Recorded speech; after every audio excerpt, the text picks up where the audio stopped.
Hi, welcome back. This is the New Real Review where we talk about book and all bookish content. This is episode 8 of Bearing the Cross. Um, Let me show you the book cover. Boom, boom, boom. David J. Garrow. This is a community read, a year-long community read. So if you're watching episode 8, you have to go back and watch episodes 1 through 7, where I'm reading the book in its entirety. I'm doing it in 30-minute increments to give you enough to digest and come back and join us later. Um, and so I want to go over some of the points some of the things that we discussed or read in the previous readings. Is We talked about how King, his rise to prominence in the MIA, which stands for Montgomery Improvement Association, and about the non-agreements that the MIA um, received from the city of Montgomery and the bus company. And even though they came together with two separate meetings, there was no formal agreement. So at this point, the MIA, they came up with a 12-month boycott strategy. And so prior to listing out this elaborate strategy, they gave a little bit more about King's background and his upbringing. So that's where we're at right now. So let's continue this reading. All right. ML participated fully in his father's church. Every singing as a very, even singing as a very young soloist for several church functions with his mother as an accomplice. As he grew up in the church, ML attitude towards it and its teaching slowly began to change. Initially, he participated without a great deal of reflection. I joined the church, he said in later years, recalling his decision to step forward for baptism. I thought I was putting my elbow down, I almost fell. That wouldn't have been nice. Not out of the dynamic conviction, but out of a childhood desire to keep up with his sister. By his early high school years, however, he began to question the literal interpretation of the Bible that his father's church taught.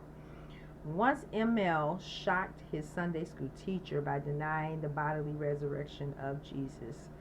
Amongst his neighborhood playmates, ML was a typical young man. He played ball, rode his bikes, and occasionally threw stones at each other.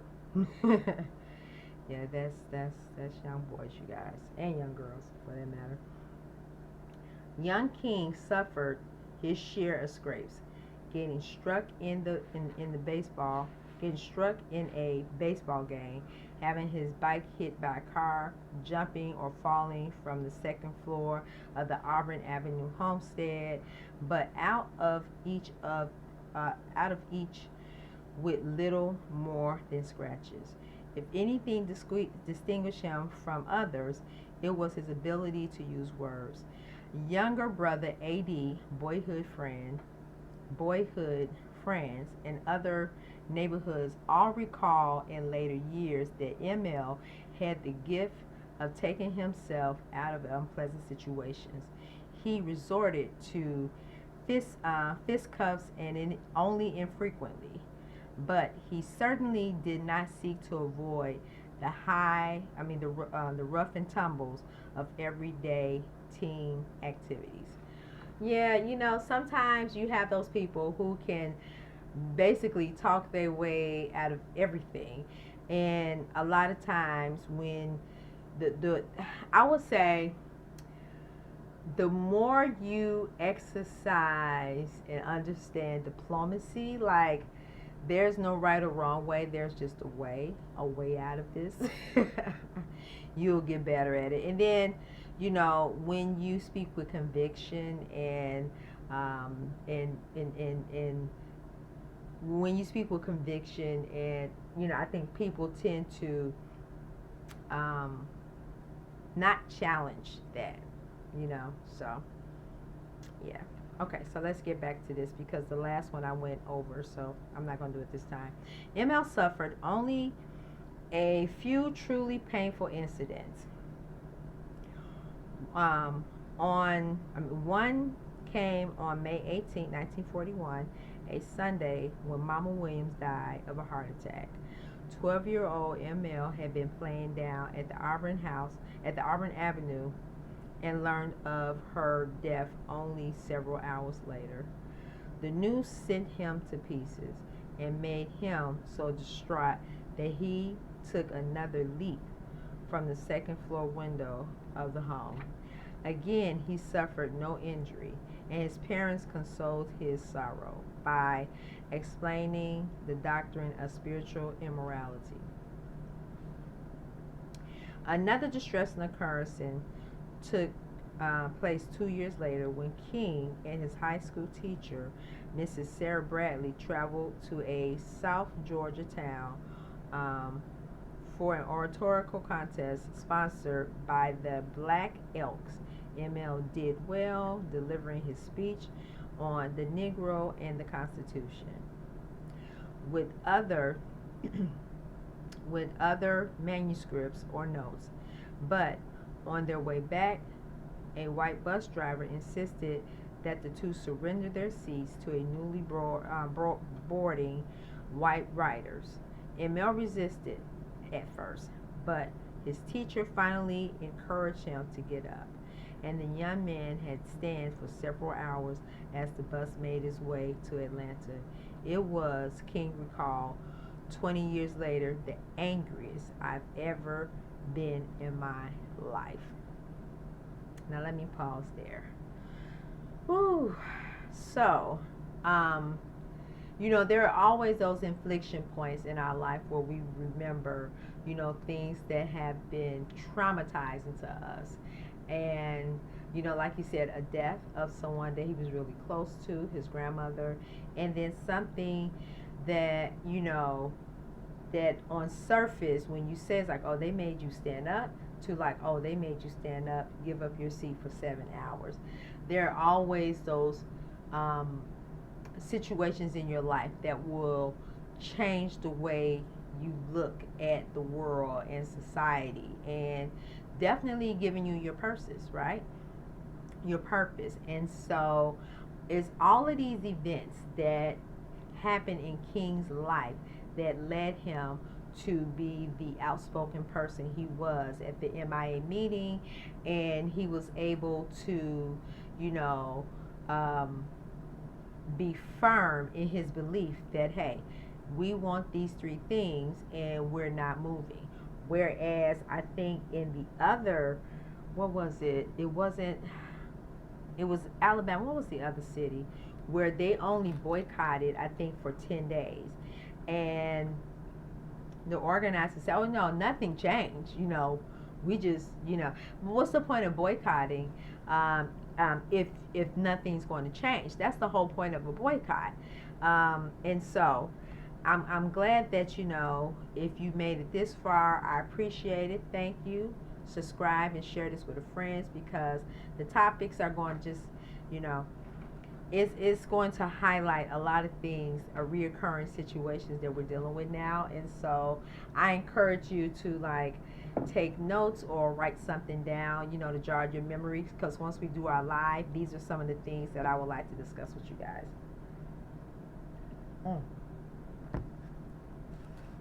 Now let's get back to this reading. All right. This was the most traumatic encounter with segregation that young King suffered. He had seen his father refuse to accept second-class service in stores, tell white policemen that a 40-year-old black minister should be addressed as reverend, not boy, and himself had been called nigger by a hostile white in a downtown store. Looking back on the experiences a decade later, King recalled that he had never fully gotten over the shock of his initial discovery of racial prejudice as a 6-year-old. significant moments, right? It it create the people that we are soon to be, right? Uh, from that moment on, he remembered, I was determined to hate every white person as I grew older. This feeling continued to grow, even though my parents would always tell me that I should not hate the white man, but it was my duty as a Christian to love them. Yeah, and that's unfortunate because you know every person is not the same. And I will always say this: whiteness is an illness, not white people.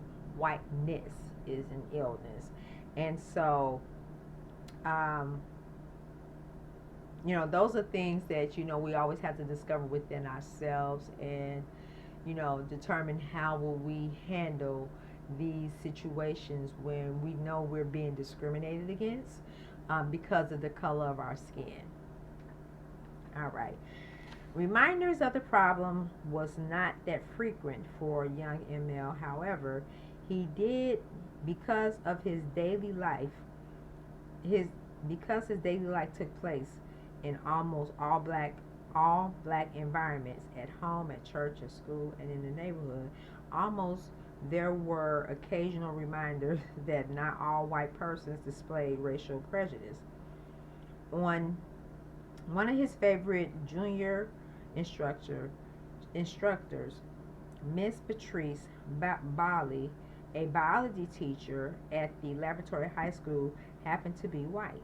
The race the race problem aside, ML was a happy young man and a good student at Booker T. Washington. He skipped two grades, ninth and 12th. Some of his friends began to tease him about his new taste for good clothes.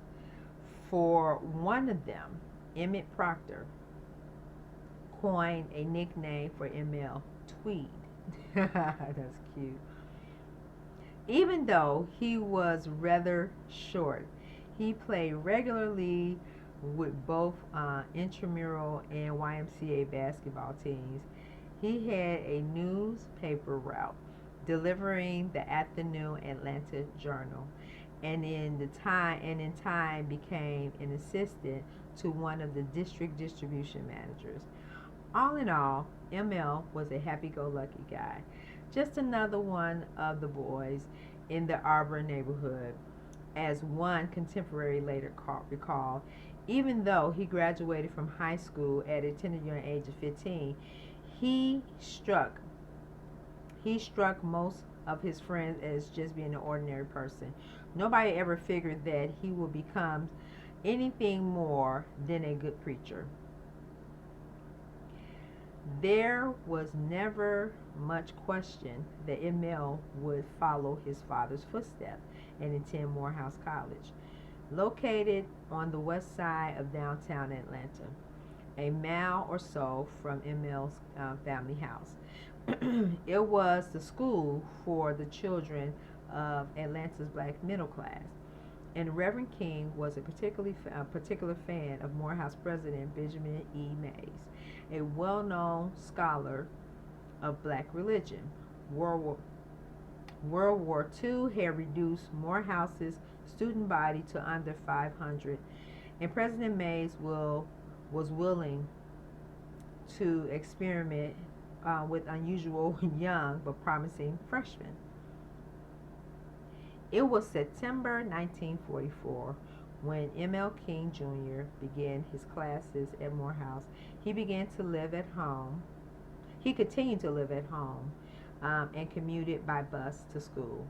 Some of his classmates, such as Oliver Sack Jones and Ralph Cash, were old friends from Auburn Avenue. M.L. quickly and easily made new friends, like Walter McCall, a South Carolinian, 5 years older than King. Robert Williams, a singer 2 years ahead of King. Charles Morton, Philip Lenood. Some of these young men, such as McCall, thought ML was very much under the thumb of his father. though he thought, though he would take part in their parties. ML portrayed his hesitation about enjoying things that would be frowned upon by his strict Baptist upbringing.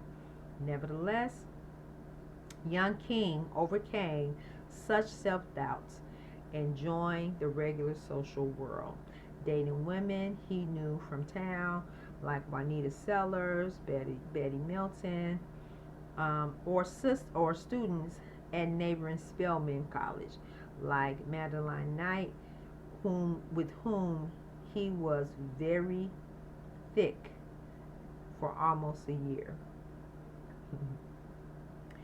Close friend Larry Williams, who entered Morehouse, was an older student 2 years after King. Later recalled that ML could get could get involved with girls, and most of the girls he got seriously involved um, with were light, very fair skinned. Yeah, Coretta, she was very fair skinned, so I'm not surprised. Robinson and Stevens Williams laughingly um, later explained was the name of an Atlanta wrecking company. Wait, I skipped something. Okay, let me go back, you guys. I'm sorry. I skipped over, I think, 2 lines. Let me go back. Okay, it said William and King socialized together regularly and kiddingly called themselves Robinson and Stevens, the Wreckers. When old chum Emmett Proctor asked why, King smiled and replied, "We wreck girls." Robinson and Stevens. Williams laughingly later explained was the name of an Atlanta wrecking company, a name he and King adapted for a different usage. We wreck up all the women. We're the wreckers. Although he was only 16 and a half, halfway through his freshman year, ML King was growing up fast. If starting college had presented a new series of social challenges and activities, it also rudely awakened King to the fact that his accelerated education in Atlanta segregated schools had not been high quality. An early exam, he later recalled, showed him reading at an 8th grade level, and his freshman composition course indicated that his spelling and punctuation skills left a good deal to be desired. Professor G.L. Chandler found King to be a B minus or C plus student who was quiet and humble, and whose grades could have been higher if he mastered spelling and elementary grammar. Professor Melvin Kennedy, King's freshman advisor and history teacher, recalled that ML was not particularly impressive.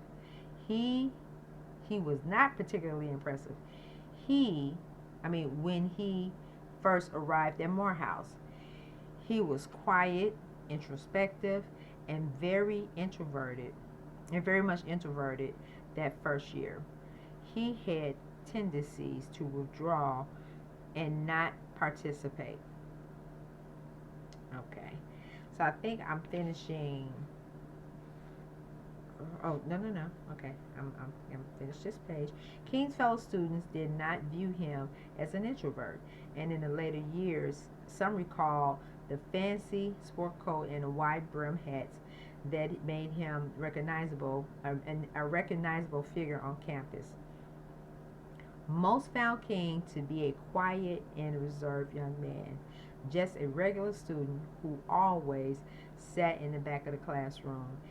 If he did not make much of an impact on his classmates or most of the instructors, he did impress two important men, religion professor George D. Kelsey and Morehouse President Mays. Each weekday, the school of the school term began with a 30-minute assembly in the school chapel. The attendance was required. Mays spoke every Tuesday morning, and he regularly noticed that the young king was one of the most attentive listeners. As I recall, Mays said years later, he took copious notes. ML or Mike, as some of his close friends still called him, had realized for several years that nothing would please his father more than him to follow his footsteps into the ministry and Mel into the ministry. And Mel, however, was decidedly ambivalent about the course. Much black religion, he believed, emphasized emotion rather than ideas, the volume rather than the allocation. Yeah, it's true. Furthermore, many ministers preach only about afterlife, rather about what role the church could play in improving present day society. In his first year at Morehouse, King had thought of either law or medicine as careers that will allow him to make a meaningful contribution to society. His difficulties with science courses suggested medicine would be a poor choice. As a sophomore, King chose sociology as a major. I would say this time and time again, I think sociology is a great major for everybody to be in college, and then mix that with something else. But yeah, sociology is a great major. I don't know why I got off track, but let me get back on track. And at some point, I would tell you why sociology is a great major, but not in this one, not in this recording. Okay, let me pause this while I found my way. I really lost my way, you guys. Hold on. Found it. And okay, so King chose sociology as a major. That's why I lost my train of thought, and thought increasingly of a legal career. The exposure to new bodies of knowledge also heightened King's doubt about the religious teachings he had learned at Ebenezer. His sophomore year witnessed what King later called a state of skepticism. Skepticism.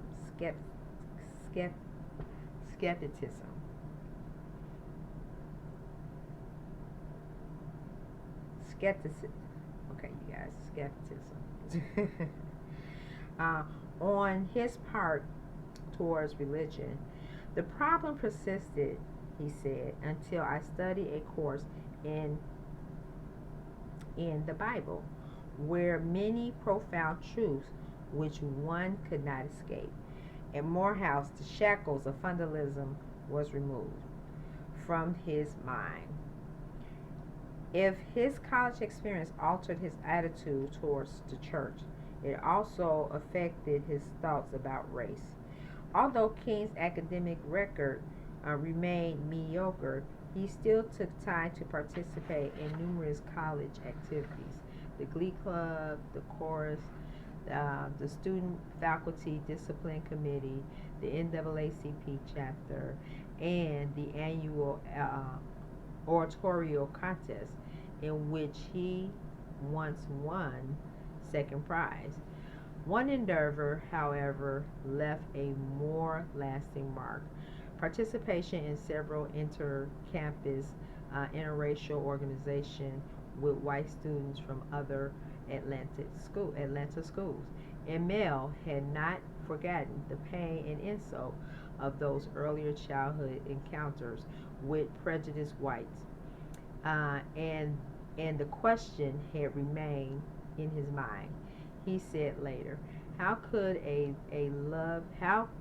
I love a race of people who hated me, and who had been responsible for breaking me up with one of my childhood friends?" Yeah, this was a great question in his mind. It's a fundamental question, right? Because when you're six, you don't understand race and politics.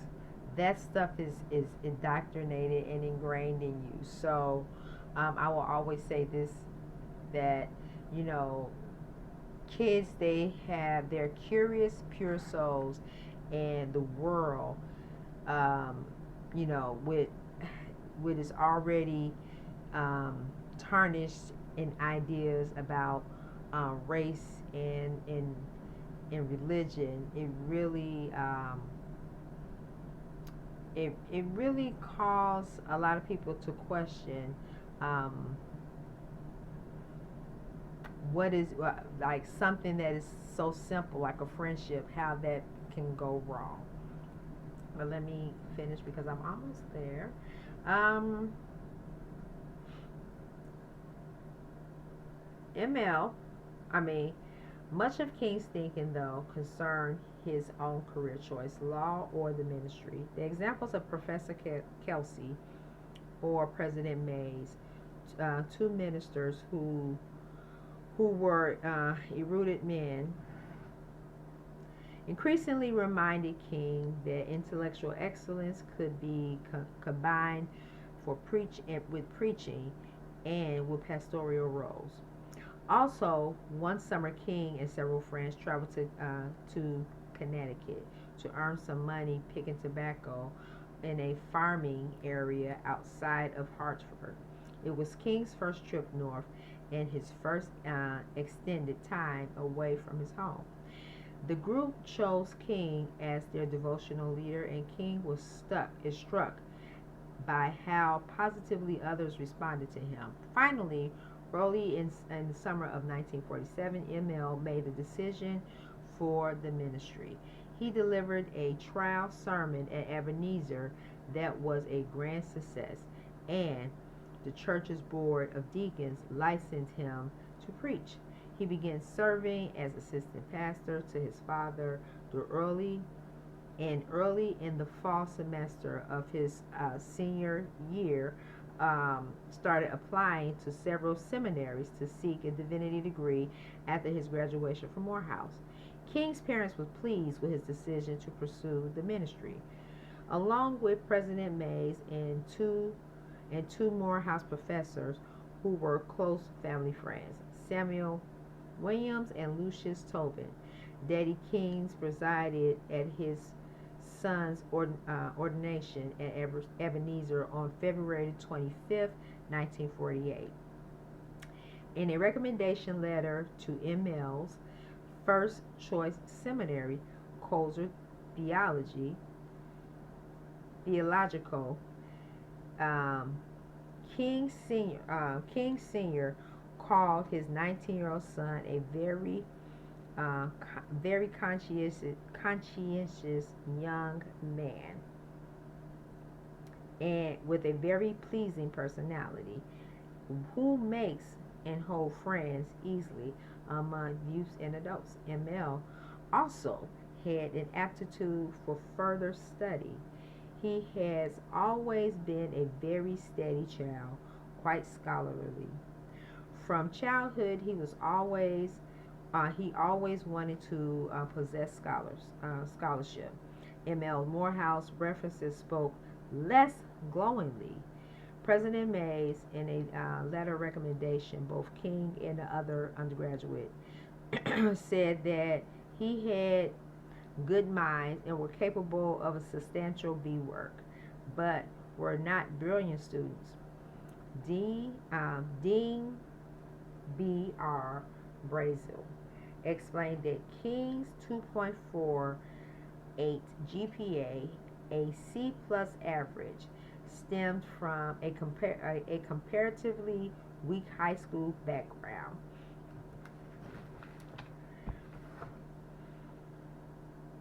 Professor Kelsey admitted that King's record was short of what may be good, but asked that King's application be given serious consideration because King is one of those boys who came to realize the value of scholarship late in his college career. His ability exceeds records at Morehouse.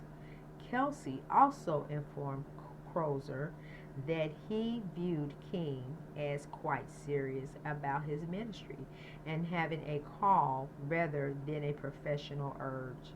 Speaking for himself or on his Crozer application, King said he had chosen the ministry because of an inescapable urge to serve society and a sense of responsibility which I could not escape in a longer explanation written a few years earlier.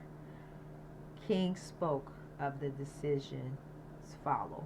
So, I am not going to go over I'm already over 30 minutes. So, I'm going to close it here and then we're going to start off with the letter in the next episode. So, thank you for staying by. I will see you at the next episode.